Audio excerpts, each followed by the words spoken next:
Hello and welcome to Found, TechCrunch's podcast that brings you the stories behind the startups from the founders who are building them. It's me, your host, Becca Skutak, and I'm joined by the lovely Dominic Midori Davis. Dom, how is it going? I am doing good. How are you? I am doing good. I would probably mention we always record these on Friday, so I am looking forward to the weekend. How about you? I am so looking forward to the weekend. I'm not going to do anything. I'm going to read a book, and that's it. Not going outside. That sounds amazing. So today we have on Tigran Sloyan, the co-founder and CEO of CodeSignal, which is an assessment platform for technical hiring. And as always, before we begin, we have our two truths and a lie. So listen very carefully and see, what is the lie? What am I lying about? Okay. Is it that Tigran holds the record for most medals from math competitions in Armenia? Is it that he was actually a poor student? Or is it that CodeSignal's new AI tutor is a golden retriever named Comet? Ooh. All of those sound super interesting. So, dear listeners, you will have to keep listening to find out which is the lie. Here is our conversation with Tigran.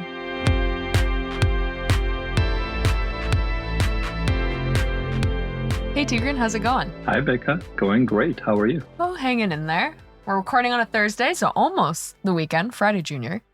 But we're pleased to have you on the show today. We should probably start by giving the listeners a little bit of an idea about what CodeSignal is, if you want to kind of tell us more. Yeah, absolutely. Well, first of all, thank you for having me. About CodeSignal, we are a company on a mission to discover and develop the skills that will shape the future. What that means is we try to solve the so-called talent problem. And what I call the talent problem is this idea that talent is the most precious resource humanity has, because everything we know, from this recording to the mics we're using to the electricity, has been at some point created by a skilled and talented human. And humans are the ones that are going to solve all the problems that humanity is going to face in the future. But as a society, as a group, we don't do quite well with either building skills or helping people live up to their potential, or even identifying them when people do live up to that potential. Unless it's somehow reflected on their resume, you can easily pass on somebody who is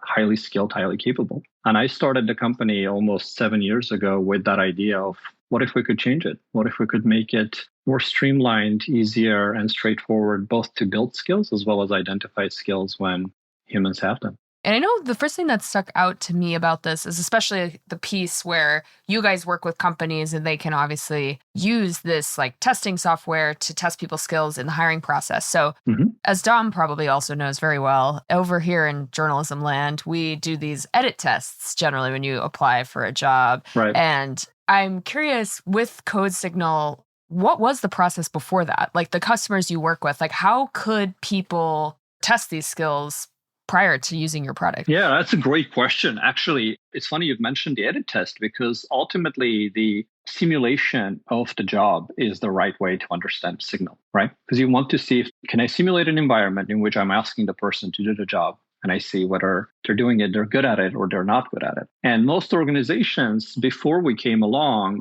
reserved that for an in-person type of conversation, where 99% of applicants would get cut out just from a resume, right? Because simulating a work-related environment, evaluating whether somebody's actually doing well or not, it's a hard job. And I would imagine in journalism still, that's kind of how it happens, right? Because doing an edit test with everybody would be way too much of a time investment. So you first got to have a pretty good-looking resume where somebody must have recommended you. Then you can get the chance to demonstrate your skills in some sort of an in-person or a one-on-one conversation, or something where someone from that company has engaged with you to conduct that test. So our goal was, how can we make this more scalable so more people can get the chance to demonstrate their skills? So that instead of 99% getting locked behind their resumes, it could be maybe 80% of people get the chance to demonstrate their skills. The equivalent of an edit test in technical roles would be, I can build something. I can build you a front-end website. I can build you the back end of it. I can build you a data science model that can predict things. Anything that demonstrates my skills specifically for the job that I'm applying for. And how did you get interested in wanting to build this type of a product to begin with? Yeah, that's a great question, because it goes pretty deep. I heard you all like founder stories, so I'll take you through the journey of how I became obsessed with the talent problem. As many of the listeners probably know, I grew up in Armenia, which is a small country in Eastern Europe. And I grew up in the 90s, where that was probably one of the toughest periods in country's history in almost 100 years. Because when I was only 4 years old, the country had experienced a massive political and economic revolution.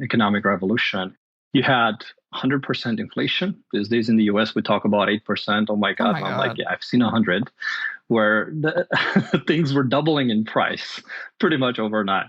And it was economic blockade. So you had no light, no electricity, no heat. And worst of all, Armenia gets New York City style winters. I'm in New York City 10 years ago because New York City has gotten warmer these days. 1990s style But New York winters. exactly, right? And those years are known in Armenia as the dark and cold years, literally.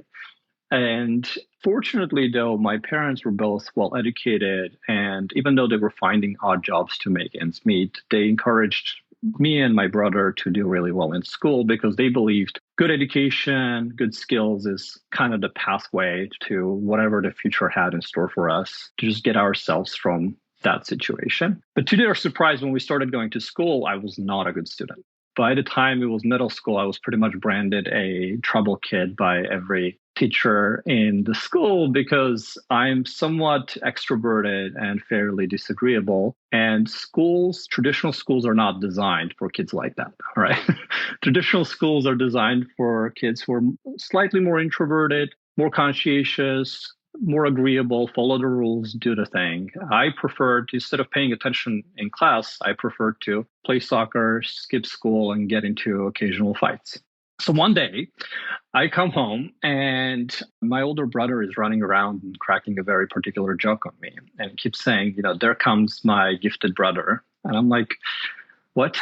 Given my grades, I can see how he's being sarcastic, but I don't quite get the joke. Turns out my father had decided to enter me into a math contest for gifted kids. And then it all starts making sense. Like that's a funny joke, right? I didn't want to disappoint him. So I started studying for the math competition and trying to do well, but I was not good at math. So when I went to the competition, I did pretty poorly, right? I could barely answer one question and failed pretty miserably. But at the closing ceremony, I watched kids that looked just like me go up on the stage, get their first degree diplomas, get their medals. And as it happens, extroverted, disagreeable kids also tend to be highly competitive. And I'm highly competitive. And that competitive nature kicked in. And I vowed to be back and try again. So over the following 5 years, I won every regional, national, and international math competition there was to win. In fact, I set a record for the number of international math Olympiad medals in the country that still hasn't been broken 20 years later. At one of those competitions, a kid mentions like, oh, I'm going to MIT next year. So I was like, hey, what's MIT? He looked at me as if I was from another planet and then picked up a sticky note, wrote mit.edu and said, go apply. They love international nerdy math kids. So I did, applied, and a year later, I was on a plane to Boston to go to MIT with $20 in my pocket and a backpack and on a full scholarship to study there for 4 years. And you can imagine what that did to my career, right? Right after graduation, I got recruited to work at Google. I started doing a lot of interviewing. And during those interviews is when I started to realize those three key things that I collectively called the talent problem, right? That first of all, talent is the most precious resource humanity has, because even a company like Google was struggling so hard to find people to build that future. And they were like, oh, if we only had more talented people. On the next key piece of it, it was that we're as a society failing. I mean, I had somehow managed to find a way that motivated me through a lot of luck, honestly, to do this. But I knew a lot of kids who, at a very young age, they just get told they're not good at math. They're trouble kids. They're never going to amount to something. They believe it, right? If you tell a middle school kid that they're not meant for this, that they're not gifted while others are, because that's what society calls skills. They call it a gift, which it's not. It's work, it's practice. People believe it. And then last but not least, we're not very good at identifying skills, even when people have that. And once I formulated the talent problem for myself, I was like, there's nothing more important than this that I could be doing. So I pretty much quit Google and started the company. That one math competition. I love it. That is so. Wait, I have to go back before I ask my question. But if your dad did not enter you in that math competition, what would you be doing right now? What would I be doing right now? I would probably be fixing cars somewhere in Armenia right now, Oh, wow. literally. Oh, wow. Oh, my goodness. Right? But it's such a lucky moment. And so many people don't get that lucky moment, I totally right? get Like, it. I totally it's get not it. just like you have to somehow find a way to figure out what's going to motivate an individual, right? Schools just treat everybody the same. But then also, even if you did, I mean, some of my friends who went to those competitions with me never heard about MIT, never got into MIT. And even though they were highly skilled, they couldn't even get a job because their resume didn't say that they had the skill. And it's just really crazy that we still live in a world where skills are treated in such a archaic and poorly measurable and demonstratable way. So, like, how are we framing our skills? Like, what is it about a modern day resume that's just off? Because I guess AI bots now read the resumes, like we were saying, instead of actual humans, or maybe humans. No, It's no, probably AI AI. is totally reading those resumes. Well, humans are not very good at reading resumes. AIs are even worse, right? Yeah, because I was going to ask, how do you, with your company, how do you ensure that companies can pick out, not just also like the best and most skillful and talented, but also a very diverse pool? Mhm.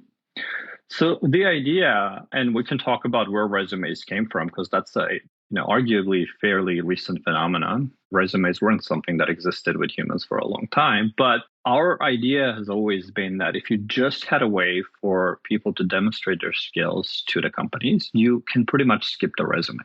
Right. So let's say I go apply to a company, instead of saying, hey, okay, well, we have very few interviewing resources. So like before you can get to that interview stage where we can ask you how capable you are. Well, I mean, don't get me started how biased and bad the interviews are in the first place. But let's say it's better than a resume review at least, right? But because that resource is so limited, your companies are typically forced to just look at a resume and try to pick out keywords, such as what university you went to and what companies you worked at, which obviously leads to those who have those keywords on their resumes get all the doors opened for them, and those who don't get locked behind it. Now, in our approach, our customers would say, you applied if you have the baseline qualifications, right? Like age, location, whatever is like, you have to satisfy those to even be able to work here. Then they would give you a CodeSignal evaluation and assessment where you can demonstrate your skills. So if you're a front-end engineer, you will get a link. You would open that link, and that link will let you build a small front-end application.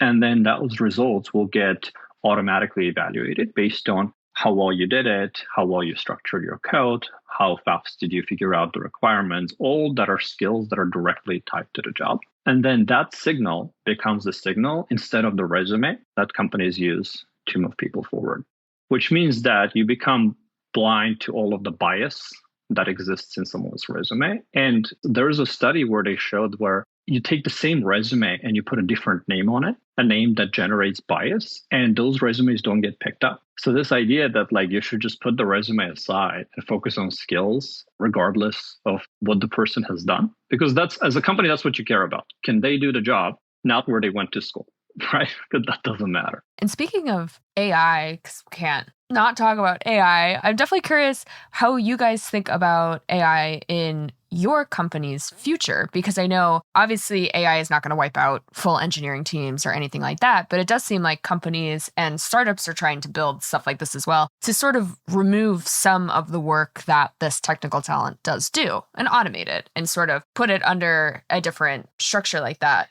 Mm-hmm. How do you guys feel about adapting to that as people move in that direction, and some roles will both change and some will be eliminated? Absolutely. And you're exactly right. What's happening is that the so-called skills gap, right? Every organization talks about skills gap and how the skills gap is getting bigger. The reason the skills gap is getting wider and wider is that technology is changing at an exponential rate. As technology changes at an exponential rate, what technology does is it automates or displaces some skills, but it creates new ones.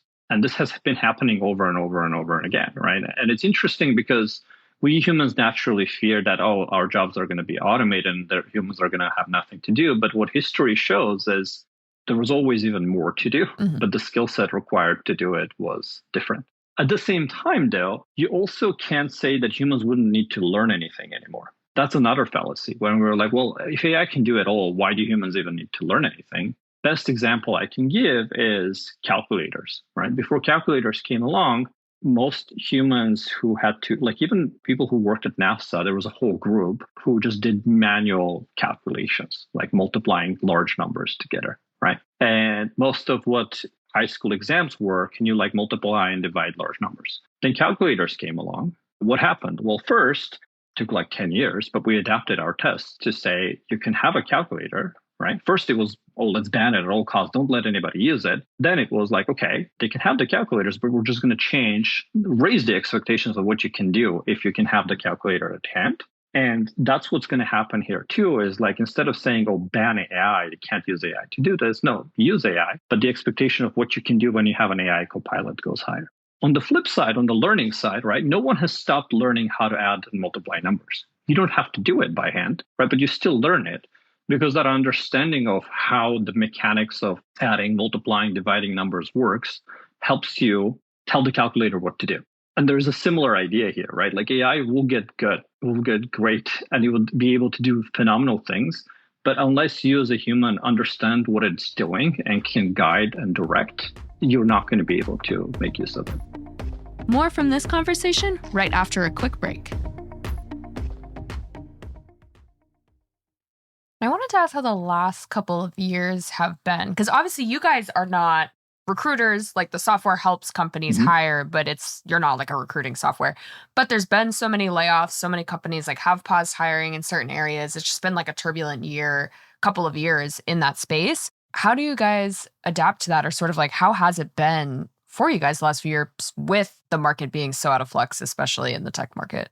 Yeah, I'll give you two sides to that question. But we've got a big news and announcement. I got the confirmation, so this will be a teaser for you all of what we've got coming, because that's part of what we've been up to the last couple of years. So on the one side, on the hiring side, you're absolutely right. The market has been difficult for individuals, and interestingly enough, we see two things. We see that companies have fewer roles, but the number of applicants for those roles has become larger and larger. Right.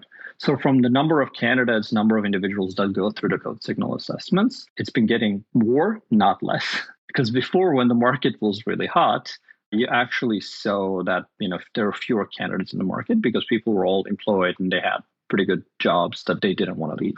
Now there's fewer jobs, way more people trying to get to it. The second piece of it, you might remember that I said the mission of the company was to discover and develop the skills that will shape the future. Now, we never forgot that mission because we started with the discovery piece. My dream has always been to build skills, not just measure them. The measurement piece was an absolutely important component of it because if you can't measure skills, you can't build them. So we had to do that piece. We had to get companies to start to trust alternative credentials. We had to make sense of a highly chaotic skills world. But the dream has always been, eventually, we want to help individuals build skills. And in this market specifically where AI is disrupting things, when a lot of people find themselves out of job, people want to go back and say, how can I build those skills? Now, on February 8th, we're going to announce a new product called CodeSignal Learn. And CodeSignal Learn is going to be a true revolution in learning. I'll tell you why.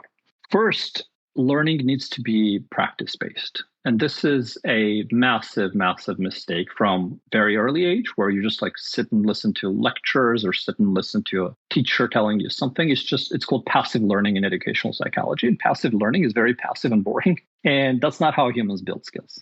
You build skills by actively engaging in so-called active learning, or in skills we were talking about, it's practice. That's how you get good at things. But we typically don't give enough opportunities for people to build those skills and to have that practice. If you look at most corporate development learning tools, it's video after video after video. And they say, oh, why aren't people learning things? Well, because that's not how you build skills. Imagine somebody said, hey, you're going to learn how to drive a car or ride a bike, but you're going to watch a video. My God, and then imagine. you're going to get on it and go, right? No, that's not how you build that skill, right? It's like, oh, but I watched so many videos of somebody else riding this bike. Why can't I go?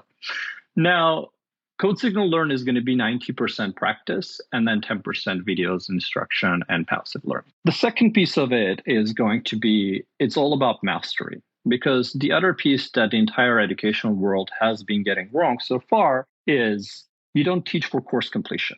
And this also starts at a young age, right? You go to school, you take Algebra 1 in middle school, you get a C, let's say, a lot of people do, and then you're moved to Algebra 2 and expected to do well, which is absolutely crazy, because how do you expect somebody who got a C in Algebra 1 to actually do well in Algebra 2? And then you're disappointed that they didn't, right? Like teachers will be like, wow, why are you struggling with Algebra? Well, you didn't give me the time, the space to actually master something that's way more foundational to this. Now you're like disappointed that I can't do harder things. And the same thing, again, happens. You go to corporate learning and we measure if somebody has learned something by course completion. So you say, oh, you've completed this course. Now let's give you a harder course and a harder course and a harder course. And then people fall off, drop off, and they're like, oh, why are we losing so many students? Well, because you keep piling on something that there's no mastery just yet. And this is why having that assessment backbone was so important in company's journey, so that we can continuously measure, have you mastered the skill? You haven't? Okay, keep on practicing.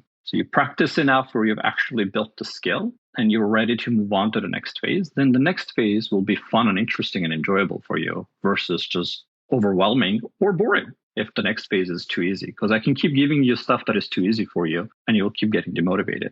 If you've interviewed any gaming founders or game designers, this is a very well-known concept in game design, right? It's called the flow zone. You have to keep somebody in the flow zone. If you give them something that is too repetitive, they get bored and they drop off. If you give them something that is too hard, they get demotivated because it's too exhausting for them to do it. But then the last piece of this, right? Because you've got practice, you've got mastery. Those two are not enough. The last piece is one-on-one tutoring and mentorship. And this is where AI comes in. Because this concept that the best way to teach people is one-on-one tutoring and one-on-one mentorship. We knew this actually hundreds and hundreds of years ago, because if you go to ancient Greek, all the Greek philosophers were tutors to the aristocrats' kids, right? We knew that this is and then you have the apprenticeship model, right? All the Renaissance painters were the apprentices of somebody else. They learned from somebody else. Then we got public education, and the public education model completely broke this idea that humans learn best in one-on-one tutoring. And this idea was rediscovered actually exactly 40 years ago by Benjamin Bloom, who did this study. He was the best, almost the father of educational psychology at that point, right? He did this study where he took a group of people, randomly split them in two, and then one half basically got traditional instruction, like one instructor, 30 students, and then the other group got one-on-one tutoring. And what he and his PhDs found is that the group with one-on-one tutoring does 2 standard deviations above educational in terms of educational outcomes than the group that didn't. What that means is that people who got average results in one group got A pluses in the one-on-one tutoring setup. And those who failed got above average in the one-on-one tutoring setup. But this idea, he called it the Bloom's 2 sigma problem, because he was like, we will never be able to solve this, right? Like, how are we ever going to get a tutor per individual in this world where that's very expensive and only accessible to those that can afford it? And even then, there aren't enough tutors. So when I first saw the AI, the large language model revolution, the first versions of GPT 3.5 and GPT 4, I was like, oh, wow, we might finally have the last piece of the puzzle that can make learning truly individualized and revolutionary at a very, very large scale. So on February 8th, we're going to unveil, so by the time people listen to this, it will already be public knowledge, Cosmo, who's our space corgi. He's very cute. And he's an AI tutor. And as you engage with learning, Cosmo is there to help you anytime you get unblocked. And we've been testing it with thousands of people already in terms of alpha and beta testing. And the reaction is like, how have I ever learned something without Cosmo? Because even when you have a human tutor, it's kind of funny, right? You're self-conscious. Like, how many questions can you really ask? Like, you don't want to ask a dumb question. You're worried about what is that human going to think about you when you ask that question. So going back to your AI comment, I think AI is going to really change how skills are being developed. And this idea that you can have an AI tutor for every learner, whether they're a child or a grown up, at a massive scale is just really exciting for me. And wait, just so I have it, ignore any sounds you hear in the back. I live in New York. So is this going to be for like engineers in corporate environments, or is this going to be a learning platform that even like schools and I'm thinking like high schoolers and middle schoolers can use? Great question. So it's going to be both available to individuals as well as companies. So either an individual can sign up and use it, and we're going to have a freemium model where if you can't afford to pay for Cosmo, of course, there is a limit to how much you can use and learn with Cosmo, but all the courses and everything is still available. And then companies will be able to sign up and pay for their teams to use this as well. So both sides. And the biggest limiting factor is how accessible are the courses, because we're teaching thousands of skills here, but certain skills are accessible to some people and not others. Now, in this case, the range is going to be really wide. So from introduction to Python that my 10-year-old has been using to learn Python and loving it, to machine learning engineering for senior staff level individuals at large companies. No, that's so interesting because I had to drop out of pre-calculus in high school and I'm still angry about it.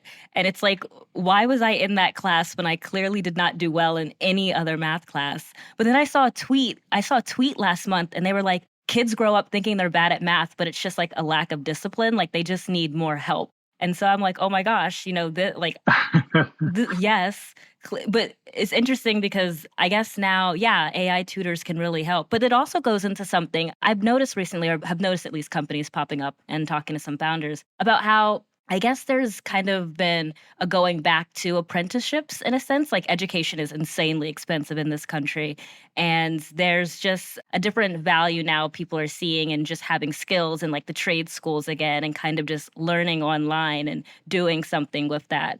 And so it definitely seems like the AI tutoring is, I don't know, it's kind of interesting. It is, right? And I feel like education has been broken for so long and it has failed so many people. Hence the talent problem, right? Like the story you shared, it's exactly what I was going through. And like you said, I would have still been very bad at math, if not the accidental discovery that I tend to like competitions better than traditional schooling. And honestly, even when I studied for competitions, I just at some point stopped going to school and just did it on my own with initially help from my father and then from tutors who just knew more than I did. Without that approach, what you described is exactly what happens to millions and millions of kids and students, where they just say like, okay, you finished this one, go to a harder one until you drop off. Right. That's why you create a very, very tiny funnel of like some survivors that have somehow survived to the end of that journey. What has it been like fundraising for this product? Because I just imagine like investors were drooling all over this. Well, thankfully, we didn't even have to fundraise for the CodeSignal Learn piece because we've raised a Series C funding a little over 2 years ago. And because the company on the hiring front and our hire suite has been doing so well, we didn't even have to touch that money. So we could invest a lot of it into building and developing this. But any investors who've seen early versions of this, they do see the future here because the future is limitless, right? That's the idea, is that like education creates such a massive economic opportunity, both for companies who are trying to, because companies who close skills gaps faster become more competitive, they become more innovative, they are able to do more faster. So it's a huge, huge opportunity for enterprises. But then there is the individual story, right? Individuals can truly change their lives through building better skills faster and having the access to do it with very affordable prices, because that's the other piece. I mean, university costs have gotten like it's grown like 2 or 3 times faster than inflation. We went from under $100,000 a year to like $200,000-$300,000 for university education. Then you have the student loan crisis happening across the entire nation because you just have a backward system where universities try to educate and teach skills without connection to the industry. So they oftentimes end up giving degrees and giving skills that are not relevant. So then the students can't even find jobs and they're just ending up holding the student loan when they were promised a bright future if they only went and got that university degree. So the whole thing around how you teach these skills, what skills do you teach? How do you demonstrate to the company, right, that is going to give you that job that you have those skills? That entire cycle is broken. And I've been working with an incredible team from CodeSignal for the literally past 7 years to address it. It's a big, hairy, difficult problem, but I think we're this close to actually making a real, tangible dent in it. Thinking about where you guys are now, getting ready to launch this big product, thinking about what you talked about earlier, your journey to even coming to the realization that you wanted to launch something like CodeSignal. What has this journey been like for you personally? Coming from Armenia, going to MIT, something you didn't think you were going to do, starting a company, probably something else you didn't think you were going to do. Like, what has this journey been like? The journey has been crazy. I often joke that if I knew how hard it was going to be, I'd probably not do it. And that's I say the joy of ignorance, right? That sometimes It's good not to know how hard things are going to be. Because when you do, you're like, ooh, do I really want to get myself into it? As much as the mission is so important. So I'll be honest, when I was getting into it, I didn't realize how hard it was going to be. Because I thought, give me 2 years, we'll revolutionize the entire talent space from hiring to education. But then you get in, you realize that things that have been in inertia for a long time are very difficult to change. Even if it's something that is really good for the world, it's good for everybody involved. Inertia is such a strong force, right, that it just carries everybody in a certain direction. And being able to say, no, people, we have to change the way we do things is actually very, very difficult. And then there is also a lot of opportunities for personal growth, right? Like I'd never run a large organization, and there's so many things that come with trying to get a large group of people to work in a unison together. And the biggest realization has always been around how tough communication is as the number of people grows. Because when you're early, when you typically work with, 5 people, 10 people, you just talk to everybody. And then you're like, oh, great, we're all on the same page. This is so much fun. Then you get larger, you realize language is such an imperfect communication mechanism because we are pretty much playing broken telephone all day long. Because I say something, I say, I want to explain A, and then what I say sounds more like B, so you understand B. And then you go try to share whatever B you understood with somebody else, and they misunderstand it completely. So then you end up with a group of people with a very different idea of what we're doing and what we should do next. And that becomes really hard, because if everybody is not pulling in the same direction and everybody is not aligned on what's the plan, what are we going to do, and how we're going to do it, you're just spending more time trying to fix things that were done in the wrong way versus knowing that we're aligned, we're on the same page. So I had to go through a lot of, trying, failing. I wish I had a entrepreneurship tutor as I was going through this to guide me and say, these are the places where you're going to fall and crash and burn, like try to figure it out now instead of doing it. But here we are, made it. And I'm sure there's still a lot to learn. You can never claim that you've figured it all out. That's one of the big lessons that you learn, that, at any given moment, you believe that you figured it all out. And then 5 years later, you look back and you're like, oh my God, I knew nothing. But eventually you come to terms with that idea, right? That you know that there's a lot you still don't know. And I'm curious, if you would go back and restart the company now, would you do anything differently? Knowing like what you just said, you look back and you're like, wow, I knew nothing. Is there something you would change? Or do you think you probably still would have taken the same path? I often compare building companies to climbing mountains. The analogy goes pretty far, even though, when you take it too far, it's pretty different. But the analogy works because if you think about the top of the mountain as your mission, right? Like that's where you're going. First of all, in many cases, people are not very clear where are they even going. They kind of sort of know the mountain, but they don't know where the top is. And the lack of clarity of what the top is creates a ton of confusion in the company. And I've done the same in the beginning, where I didn't clearly verbalize in the very beginning, what's the top of this mountain? The second piece is, what path are we going to take to that top? Because that's what people commonly refer to as strategy. And you have to realize that there is a whole bunch of different paths. It's almost there's unlimited paths when you look at a mountain. You can go every step of the way, you can make a decision to go left, right, or straight, and you're changing the path up there. And it took me a while to understand that the chosen path is your strategy, and you have to be very deliberate about the path you choose instead of almost making it look like a random walk or saying, this is the only way, and I know 100% this is the only way. Right? Because when you're blind to the idea that no, there's 1,000 other possible ways to go there, we believe this is the best way, the chosen way that is going to get us up there. And that being very explicit about it makes it clear of what you're not doing and versus what you are doing. Otherwise, you climb a little and then everybody stops and says, well, why not this way? And then you climb a little bit more and then everybody stops and says, well, why not that way? And you just end up spending more time in fighting of which way you should go, versus saying, okay, from time to time, we will revisit the strategy, the path we took to go to the top. But when we're in the execution mode, we're climbing and we're pushing it forward and pushing it forward one step at a time. But at the end of the day, I think the biggest one that I would go back and tell myself is that the people you climb with is far more important than anything else. Because life is too short, right? Like, yes, you can be on an amazing mission on a usually a difficult mountain that's worth climbing. But then if you're doing it with people that you don't like or you don't respect or you don't think that they're best people that you could be doing this with, it's just not worth the journey. Because typically it's not about, when are we going to get to the top? It's more about the journey, right? Enjoying the journey as you go. And since you asked, I know we were looking at the site before and saw that you call your employees the Signal Lights, which I think is very fun.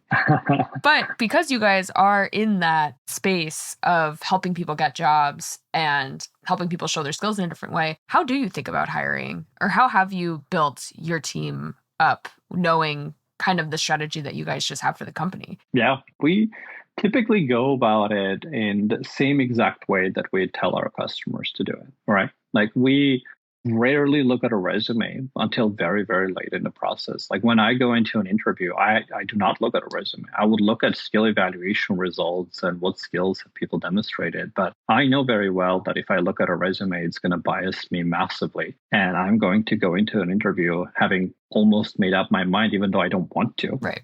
You should go into an interview with an open mind, trying to understand the person in front of you. Ideally, you have their skill set already evaluated in a unbiased manner, which is what we do in our case. So when you go into the conversation, you're focused more on culture and motivation and whether this is going to be a fit. Because another thing that we realize deeply is that it's always a two-way street and it's always about matching. And if it's not a match on both ends, you're just setting yourself up for a failure. But culturally, with Signal Lights, we say that the company is all about context, freedom, and responsibility in that order. Because what happens typically in organizations, and I've worked at very large ones, is that I always felt disappointed that people don't feel the responsibility for the whole company and for the whole mission. So I always wanted to build a company in which every individual feels responsible for the success of the mission. And unfortunately, especially at larger organizations, people worry more about when am I going to get promoted? What's the next thing for me versus are we going to succeed as a group? So from the get-go, I was like, I want to create an organization in which people feel that responsibility, that ownership. But then I was like, wait, but we can't do this without giving people freedom to make the choices. Because you can't, a lot of companies say like, be an owner, feel like an owner, but they don't give you the choices and the options and the freedom to do what an owner would do, right? So then we said, okay, we have to create an environment in which people have the freedom to make the right choices for the company and feel that responsibility and take action to drive the company forward and drive the mission forward. The other piece, which is the foundational layer, was that, well, we can't give people freedom to do things if they don't have context. Because you can say, hey, you've got freedom to do things, but if I don't know what's going on in the company, what matters, right? If I don't have that CEO level context, then how am I ever supposed to make the right calls, even if I'm highly competent? So that's why we think about it in those three layers, where at the company, we're extremely transparent. Everybody to an intern knows how much money we've got in the bank, what happened. All of the executive team notes are just shared openly with everybody in the company on a weekly basis. So we drive towards like extreme transparency because I know that transparency is going to lead to people having context and then being able to take advantage of the freedom to make decisions on a daily basis that advance the whole mission forward. And we're pretty much right at time, but just to kind of wrap it up with a nice little bow, I know you're launching into big product. You guys are 9 years in, if I'm doing my math correctly. I was also not good at math in high school. But what is next for you guys, and sort of how are you thinking about the rest of the year? CodeSignal Learn is Cosmo is 100% the big thing. We've been working on this so hard and so long, and it's beautiful to watch the mission and the journey come full circle. Because I did start the company with that very specific discover and develop the skills that will shape the future. And that develop piece has always been like, oh, I really want to get to it. Mm-hmm. So it's really exciting and fun to get to it. And I can't wait to get it into more people's hands and have people use it and see where the world goes, because we're in a very interesting phase. Because on the one hand, you've got a lot of tension in the world. A lot of people are talking about a World War III. You've got economy not doing so well. And then you've got this AI boom and this AI revolution happening. So I think it's a turbulent phase, but I've always believed that each of us have to focus on what we can control and try not to obsess too much over things we can't control. And I think for me and for the company, it has always been, we can help the world go beyond resumes. We can help the world discover and develop those skills. So let's focus and do an excellent job at that, and then hope that everything else works out to the best of the human race. Perfect. Well, that sounds like a lovely future. So we're going to end there. But thank you so much, Tigran, for coming on. Thank you, Becca. Thank you, Dom.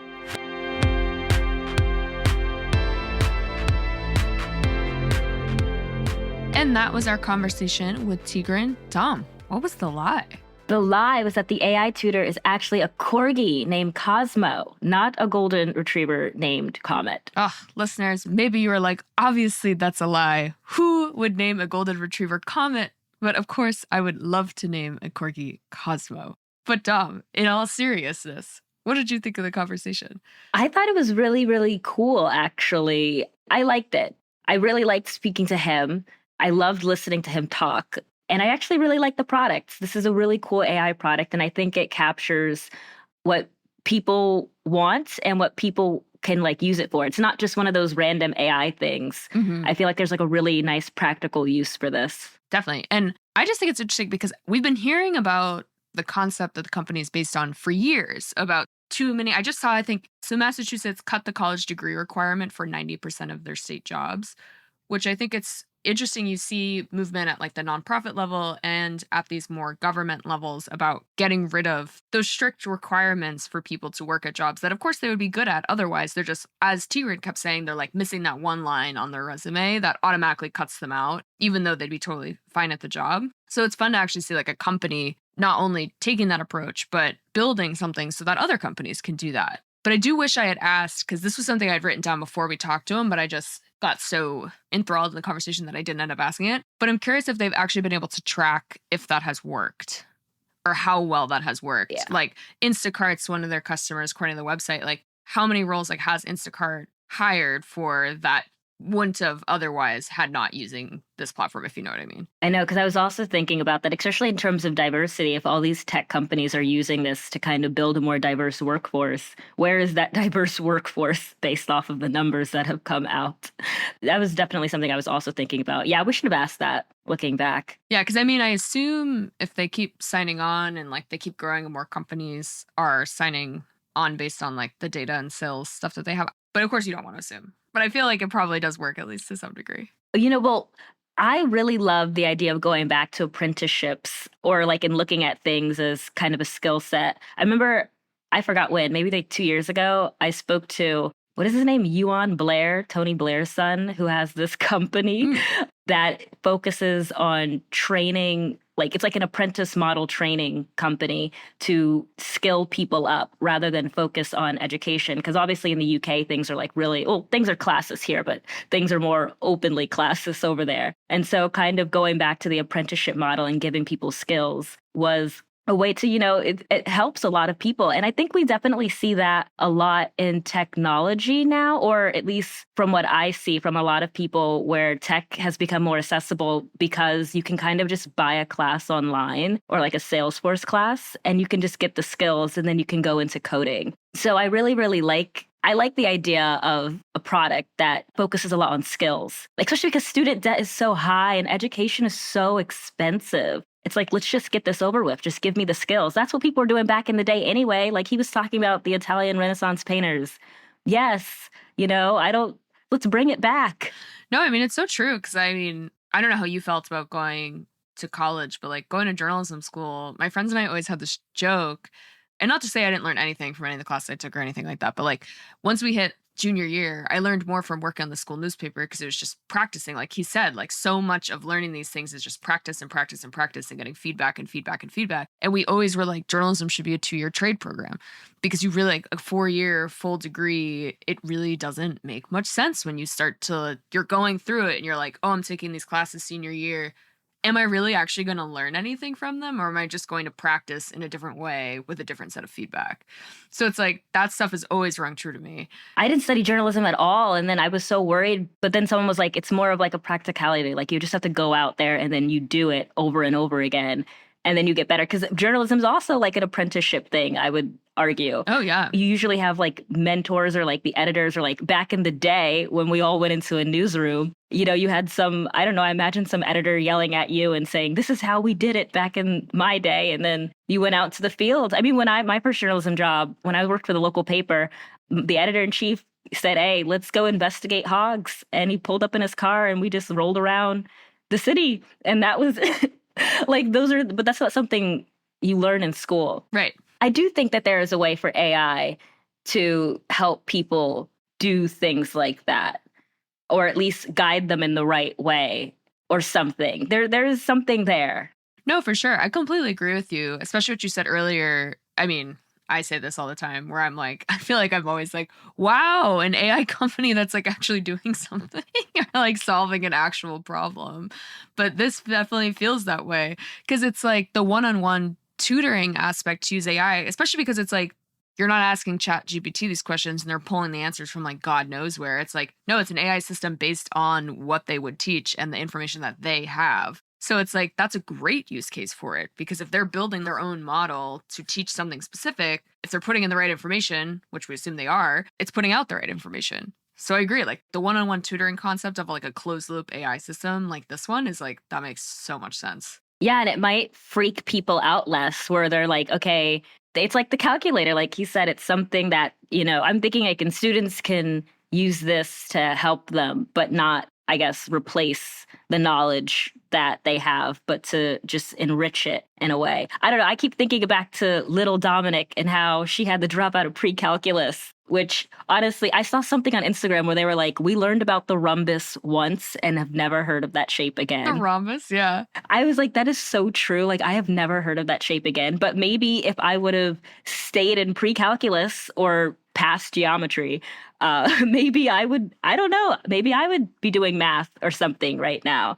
I love how kind of competition fueled him to become this coder and this mathematician guy, because I was like, that's so relatable. You just competition fueling you to outdo your enemies. Like, I was like, I totally get it. Totally understand. No, and like what you're saying about pre-calc, that's like so true to me. And I was thinking about it when he was talking about how like you just complete the course, you don't necessarily know the information. When I was a senior in high school, I took honors calculus, and the way my school was set up, almost every kid went to college. It was like 96% or something. It was just like the town dynamics of where I grew up. And that honors calculus class, they taught a college level calculus book, and they taught only 3 chapters all year because our teacher was like, Mrs. Utter, she was like, you will have to relearn all of this your freshman year. Like if you're taking this class and you're all going to college, which is like how my school was set up, it was like, you will literally all have to retake this next year. And she's like, I actually want you to understand it. So we are going to like break it down so small, micro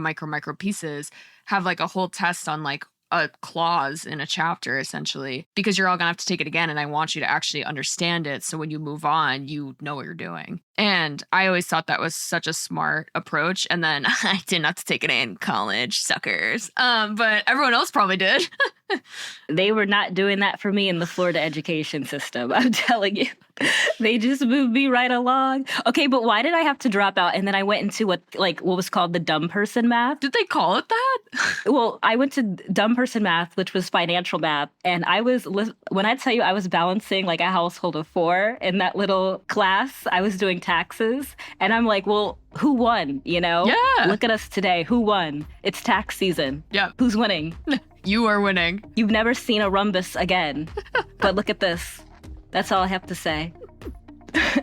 But yes, AI tutors. Found is hosted by myself, TechCrunch senior reporter Becca Skutak, alongside senior reporter Dominic Midori Davis. Found is produced by Maggie Stamets with editing by Kel. Our illustrator is Bryce Durbin.